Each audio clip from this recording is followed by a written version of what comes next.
Et si le problème n'était pas la séduction, mais ce qu'on cherche vraiment à réparer à travers elle? Aujourd'hui, dans l'Odyssée relationnelle, on va parler d'un texte culte, controversé et souvent très mal compris, la méthode Gunwich. C'est un livre qui, à première vue, promet une chose simple: coucher avec plus de femmes, plus vite et avec moins d'efforts. Mais derrière cette promesse assez brute, il y a une vision du désir de l'homme et surtout de la relation qui mérite vraiment d'être examinée sérieusement avec un regard lucide. On ne va pas faire un tutoriel de séduction, mais une véritable analyse relationnelle. C'est parti. Alors, de quoi parle vraiment la méthode Gunwich ? À première vue, ce n'est pas un livre de technique. Vous n'y trouverez pas de phrases toutes faites, pas de script magique à réciter.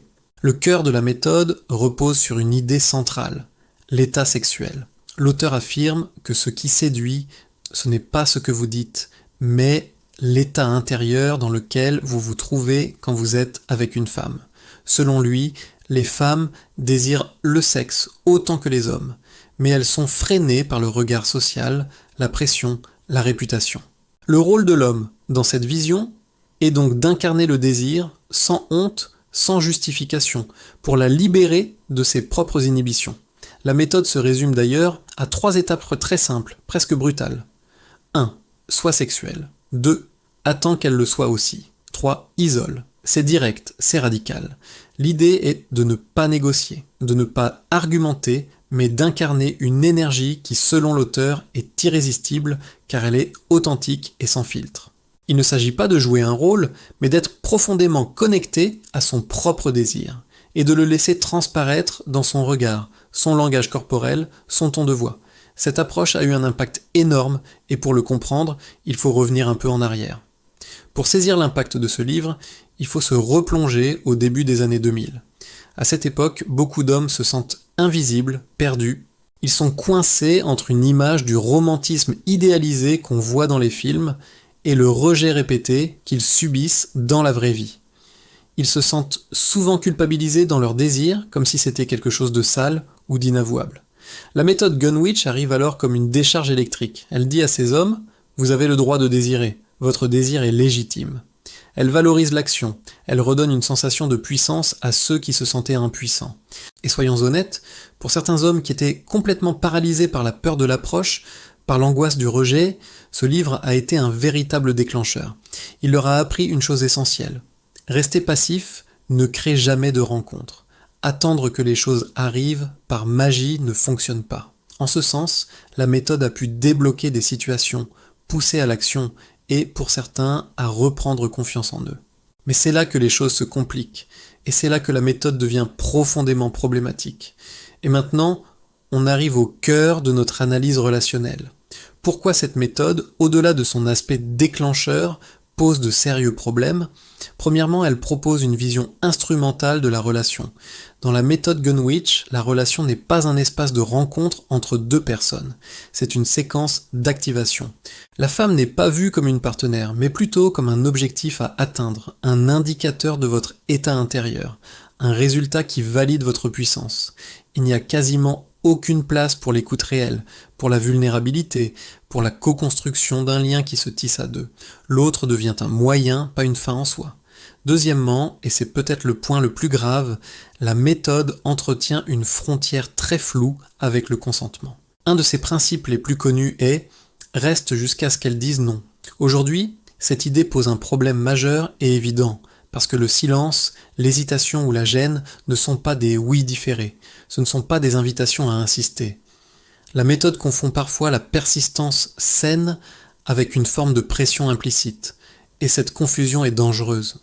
Elle est dangereuse pour l'autre, bien sûr, mais aussi pour soi, car elle nous déconnecte de la réalité émotionnelle de la personne en face de nous.